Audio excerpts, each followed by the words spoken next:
On today's episode, we're continuing our series of young people from Cork leading the way. Today, Georgia is speaking with the Lord Mayor, Kieran McCarthy. They're going to talk about how can young people's voices be heard and how local representatives and politicians can lead the way in giving young people a platform in their communities, as well as asking, what is it really like to be Lord Mayor of Cork? I hope you enjoy.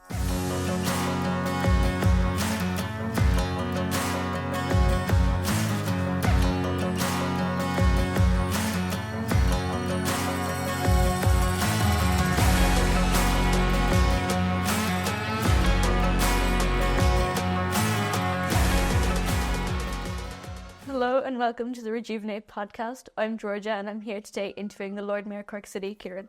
How are you? I am good, Georgia. Thank you so much for the invitation. It's good to be here.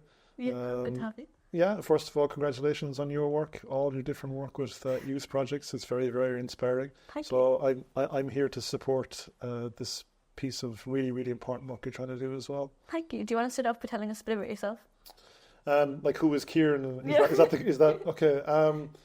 So my name is Kieran McCarthy, and I'm a Ballinlough born person, so I'm in my mid-40s, so I've been around the block a little bit, and so I suppose my main things I'm interested in local history, in local heritage, and I'm also interested in kind of building communities. I'm of the firm view that everyone's voice is important, and that everyone can actually add to this great city that we actually have.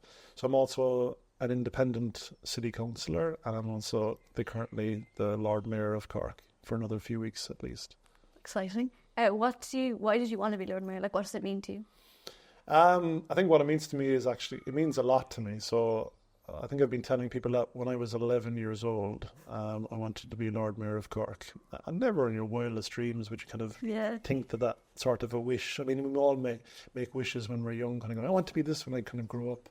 But my path seemed to kind of pull me towards community life and local history life and walking tours and kind of helping with the community. And like I was a swimming teacher for a while, I was a Beaver Scout leader for a while, and then kind of it pulled me into local politics. And then I suppose I'm 15 years in the city council chamber at this moment of time as an independent. So, yeah, my path kind of pulled me towards being Lord Mayor, and I suppose I only have a few weeks left now of this particular job. But it's been a really, really interesting job to have, and especially to have the ability to amplify all my different interests and also the interests of the city as well. So it's been lots and lots of demands and hard work, but what I call an epic pilgrimage into the heart of the city and into its DNA and kind of what makes it tick.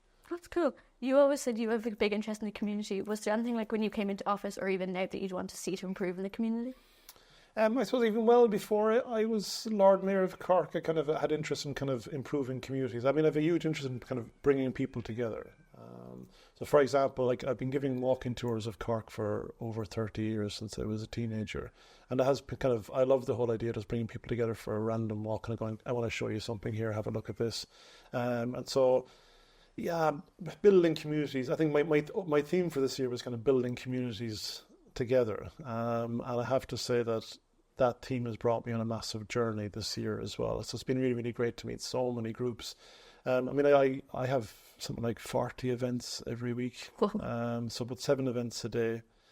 Saturday and Sunday is sometimes slightly quieter. But I think you kind of have to imagine now every hour and a half I'm meeting a new group of strangers. Yeah. But the common denominator is someone's doing something great for Cork. And so it's a very, very positive job. And have you seen any improvements since you've been in office? I like to think that some of my legacy is kind of like that people have enjoyed coming together at some of my events. I mean, I'm big into singing, and people have kind of sang along with me.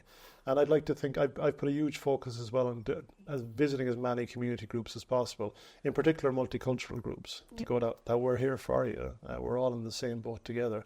I've kind of been saying a lot, I've been touching a lot on the motto of the city's coat of arms. So you can see the city's coat of arms is on this chain that dates to 1787. The 2 towers, the ship in between, the Latin inscription Statio Bene Fide Carinus, which translated means a safe harbour for ships. But you could also reinterpret that as safe harbour for people. So I've been saying a lot at my different events, and hopefully the message kind of came across that we need to keep building this safe harbour for people and giving people a voice. In particular, maybe people who are not from Cork City, or maybe from international kind of contexts as well, that we are an international city of sanctuary as well.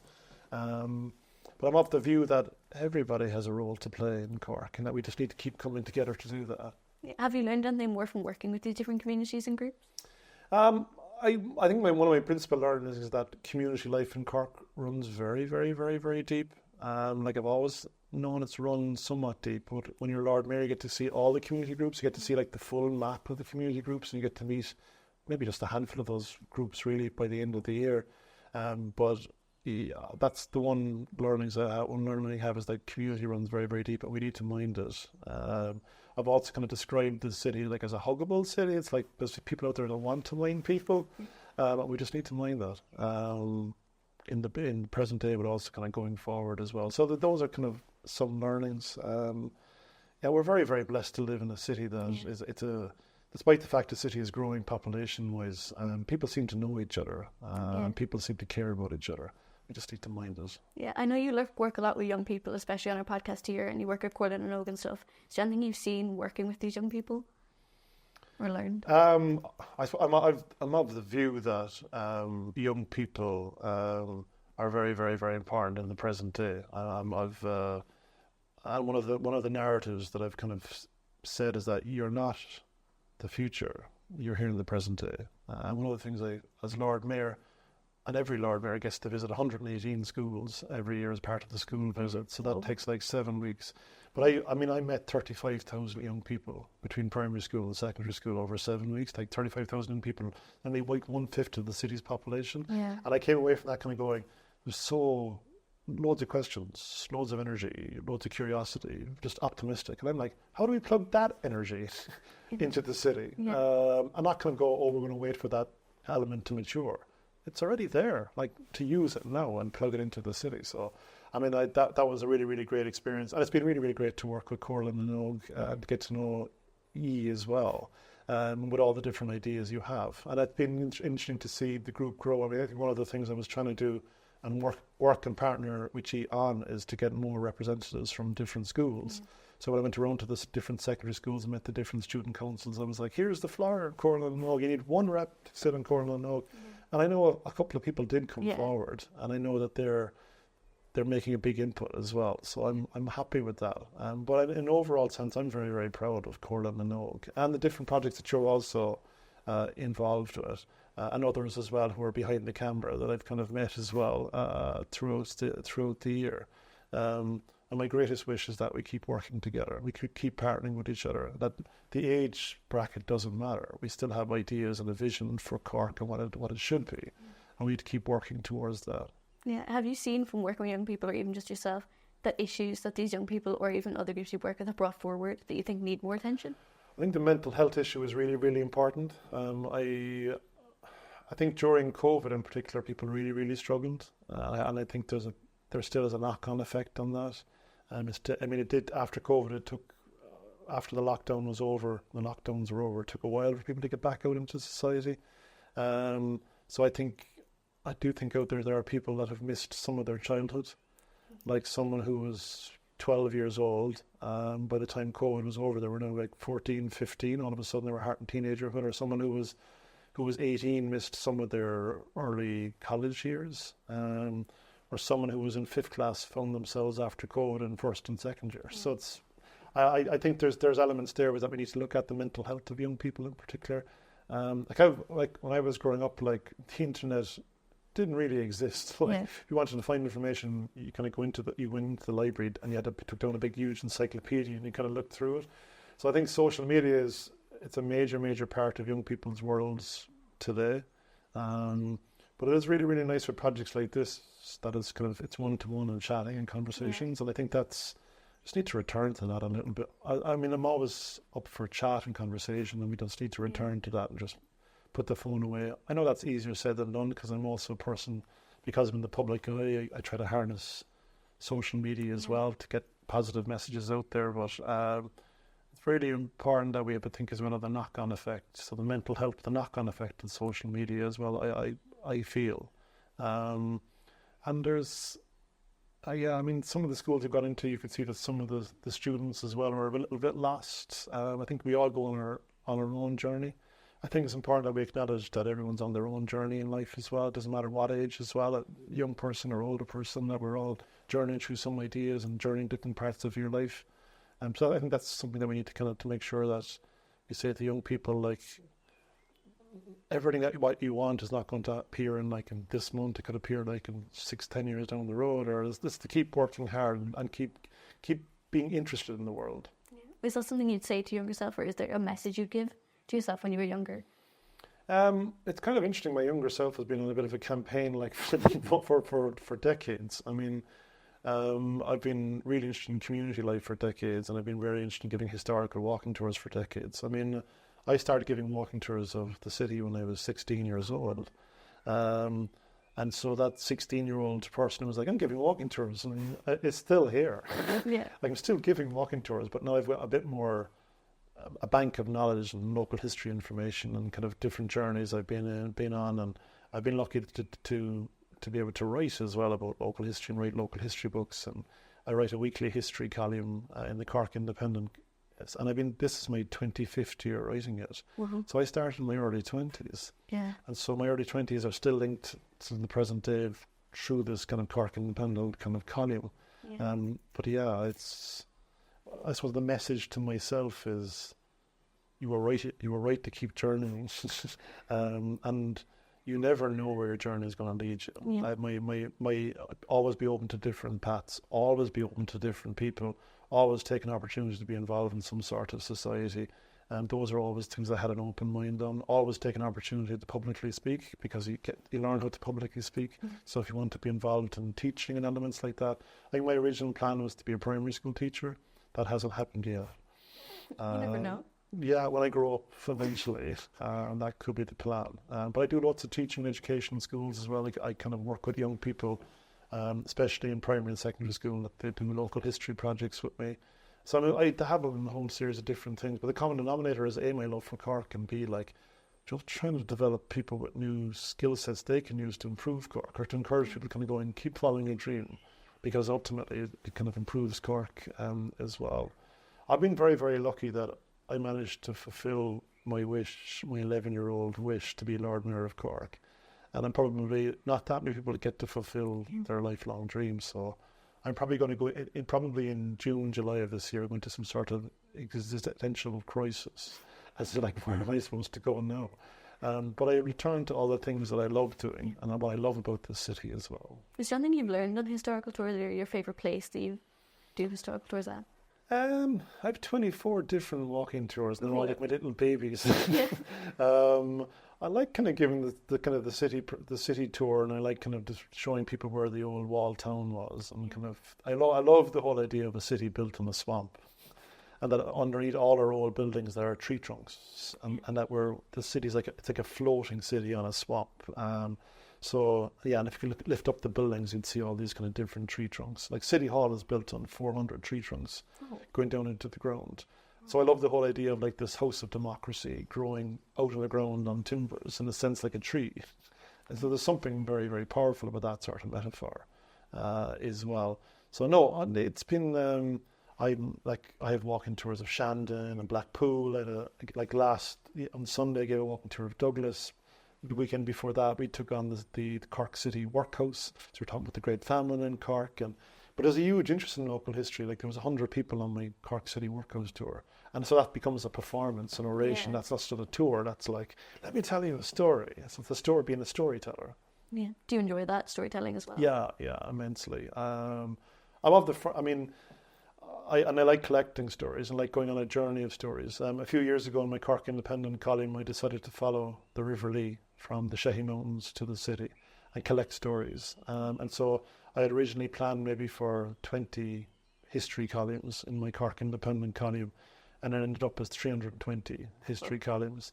And so every Monday afternoon, I'd go out and actually do field work and knock on people's door and go, hi, I'm collecting stories. And it was one of the best projects. It was 2006, 2012. It was one of the best projects I've ever been involved with. And then actually the fear of knocking on doors kind of is relieved in terms of like you're driving around on a scooter motorcycle, driving off avenues, going to farmsteads and looking for stories. That was really, really great. I enjoyed that series, and it challenged me as well as a person to ask for information, but also to disappear with strangers. Yeah. This sort of every week you're dealing with a new stranger, and as I said, as Lord Mayor, every hour and a half you're dealing with a stranger. Yeah. And I'm canvassing at this moment in time for the local elections. Every 5 minutes you're dealing with a stranger. Yeah. Do you find that work doing that project helped you now? Yeah, definitely. Like knocking on doors, taking a chance. You just never know people's story. And sometimes what you're looking for mightn't be in that particular house, but they might know someone who does have it. A few years ago, I was doing something on the Lee hydroelectric scheme. So Inniscarra Dam, the dam that creates electricity.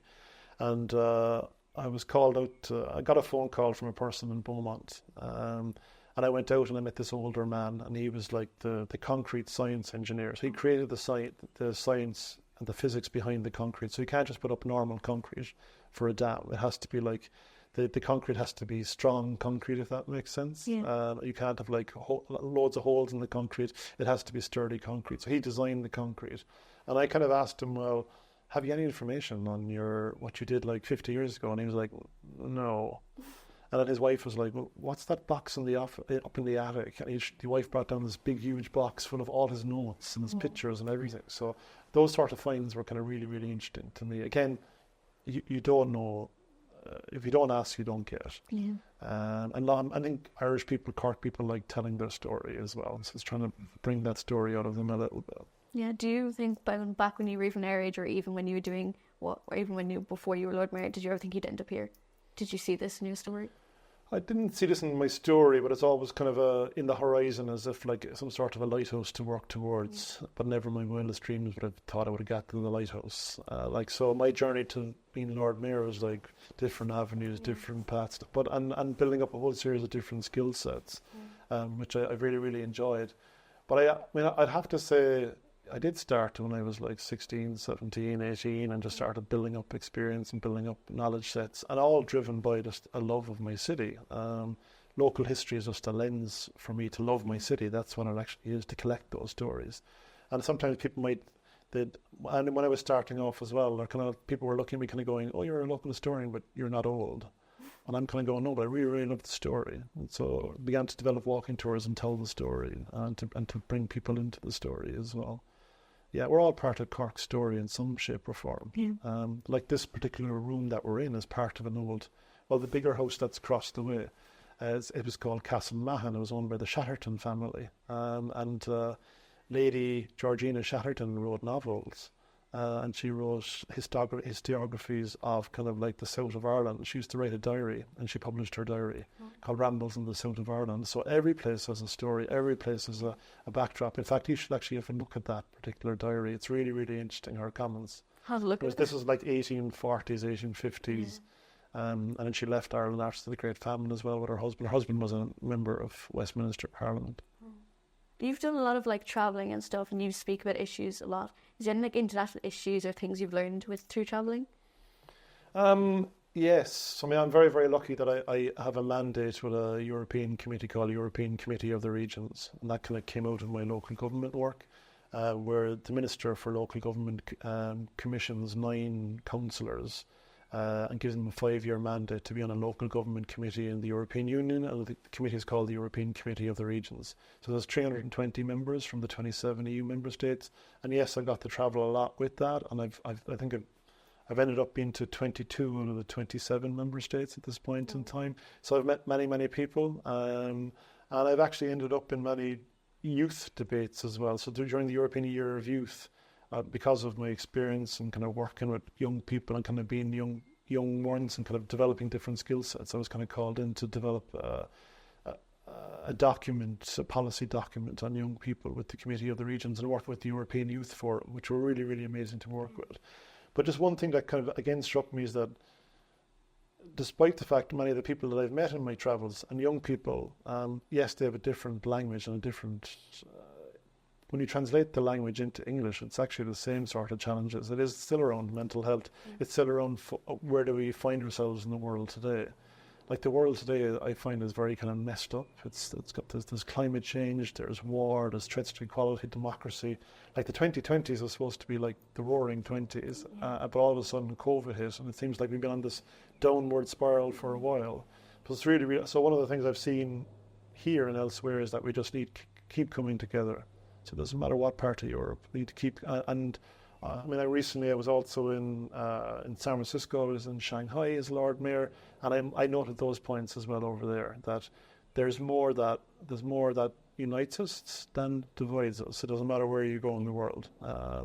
People are human beings after all. They have feelings, they have emotions, and we just need to respect that as well. Respect people's voices. How much do you think youth's voices are a part of that? Huge. I mean, I made the reference that I met 35,000 young people. You can be like, if you add in guardians to that, or mum and dad. So then you can add in another. You would have to say that 2/3 of the city are interested in the young people easily, and if you add in grandparents, even more. Even more. So what you got is at least 4/5 of the city are actually interested in the young people actively. But we don't see it as that. Sometimes we kind of just side away as, well, young people are kind of over there. We need to hear their voices a lot more. That energy, that optimism, that we need to plug that into the present day. Because you're here now in the present day. We can't wait for your future. Like, I don't buy the narrative that you're citizens of the future. Yes, you will get to the future and be adults and so on and add to society, but you're here now. I mean, with all your work, you've made such a huge impact. It's amazing. Like Corlin and Nova is amazing. All the different projects that you're involved with are amazing. So if I said to you, I want you to stop and wait for the future, that's just a waste of time. I'd be very annoyed. You'd be very annoyed. Oh, yeah. You'd be kind of going, well, I'm here now. Yeah. And you're just, well, you're really, really active and energetic. But there are other, what I call people out there as well, that we need to find them. We need to bring them on board and bring them on the journey. I mean, if I'm saying like 4/5 of the city's population are interested in the future of young people, that's very, very, very significant. Yeah. How would you measure your success? How do you measure success? That we move the city on together in some way together. It's a hard one. Success to me sometimes could be someone moves on with something within the city, or someone is proud of what they do in the city. Or sometimes I find myself in my job kind of telling someone, keep doing what you're doing, it's doing really, really great. That's success. As in, like, we keep pushing. Like, the future of Cork is not written, and so we'll never get to its future as such, but we need to keep kind of moving together. And so that's a measure of success. If we keep working together, that's success to me. And if we don't work together, if we keep in the siloizations, that's not success. I think that the future of Cork is really exciting. A lot more recreational parks, dealing with climate action, and also we're very blessed. There's loads of community projects in the city as well, and we just need to mind all of that. I mean, linking back to the start of the interview, this Huggable place, that's a massive success for a city if we can drive that. That people are proud of their city. There is a strong sense of place in Cork. That's also a measure of success if we can keep that actually going. Do you have any like specific things you want to see for even yourself or the city? If in like 10, 15 years even? More green spaces, I think, more parks. I think people like green spaces and more parks. Like, we're very, very lucky in the southeast of the city. There's like 16 parks, which I've recently kind of written up their story and their history, which is on my website, kieranmccarthy.ie, under Park Histories. I've called it Park Histories. So I think more of that, just getting people out walking. Like, on the edges of the city at this moment in time, there are new housing estates kind of being built. I think we need to make sure there are public parks with them as well. We need to connect up different paths. So, for example, in the Douglas area, there's a path called the Mangala up Ballybrack Woods, and and it kind of ends abruptly, this path. We just need to connect it into another path and kind of bring it back down, and it loops around. So more of that, and more telling this. So, like, Cork is championing itself to be like a healthy city, climate resilient city. That's where we need to go as well. Like carbon neutrality for Cork City by 2030, into the next few years after that. That's kind of where we're heading. But you can use all of those as those challenges as opportunities as well. So any of the challenges we face, we need to look at them kind of going, well, how is this going to improve the city? Yeah. And who do we need to find to harness, to bring into the ecosystem? So we need to build new teams of people to come together to chat, not just chat, but also implement policy change, implement strategies. Where do you hope to see yourself in 10 years? Tough question. Yeah, that is a tough question. I'd like to think that I'm still involved in local government, and I'm still involved in European matters, still involved in writing, still involved in kind of pushing the city kind of forward, still involved in singing, kind of, still involved in kind of writing more books and elements like that, still exploring the city, still kind of giving walking tours. I'm kind of intrigued about my future myself, because it's, for all of us, it's not mapped, but I work and I dabble in different things, and that energy kind of brings me forward. So that the energy so far brought me to the Lord Mayor's chain, so keep working on the energy to see what happens kind of beyond that. Yeah. And finally, can you describe yourself in 10 words? What? You can do 8. Quiet, sometimes shy, and sometimes very kind of sing-song. Likes kind of the idea of performance and walking tours. You know, that words, they're like more than 10 words. Tall. Can be loud at times. Sometimes I'm witty, sometimes I'm not. But lovable. Someone who loves Cork.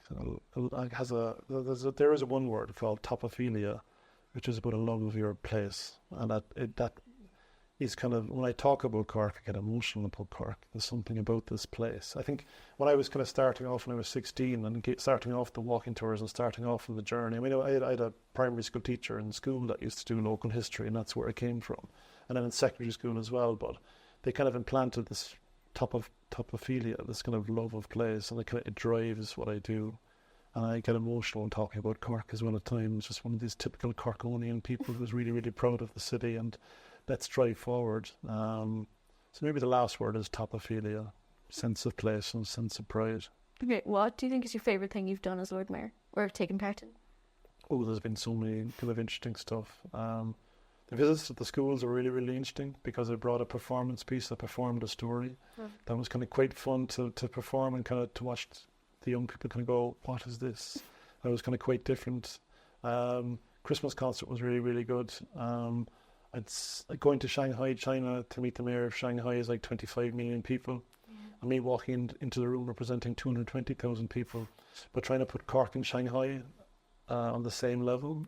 But I mean, it doesn't matter in terms of population numbers, but we actually have the same issues in terms of just the challenges that face the world. So that was really interesting. And then recently as well, kind of dressing up as Willy Wonka in the St. Patrick's Day Parade with Marceline, my partner, the lady where I dressed up as Dorothy. I think just turning things a little bit upside down, and even the community awards I had recently, to make sure that voices that probably mightn't be considered for awards in the past are now considered for awards. So multicultural groups, gay project, other elements that we need to embrace everyone in the city, and that everyone can help moving the city forward for the future. So, yeah, I'm looking forward to writing this up, writing up the speeches and writing up the pictures, and somewhere in kind of July and August, kind of getting lost in the archive of stuff that I kind of took, and lamenting this mayoralty's years passing as well a little bit, and coming to and asking the question, where am I going? Do you have any message to young people? Keep doing what you're doing. Keep on the journey. And you never know where your journey is going to lead you to. You might think you know, but you actually don't know. Keep meeting people. Keep chatting with people.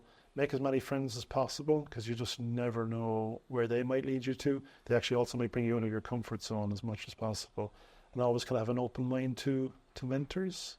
So some of the mentors might actually come into your life for a half an hour. Somebody might say to you something in passing, and then somebody might stay in your life for a week or a year or 2 years. I call them guardian angels. They just pop up I think everyone has kind of these physical guardian angels that seem to pop up when you least expect it, and they appear in your life. I have to have time for them, because I'm of the firm view that they've been also sent to help you. And sometimes your guardian angels mightn't be a close person. It might be someone that you meet every now and again to say, keep doing what you're doing. You're on the right track. Keep knocking on doors. Keep opening doors. So yeah, there's lots of metaphors there. Let us keep building the safe harbour for people together.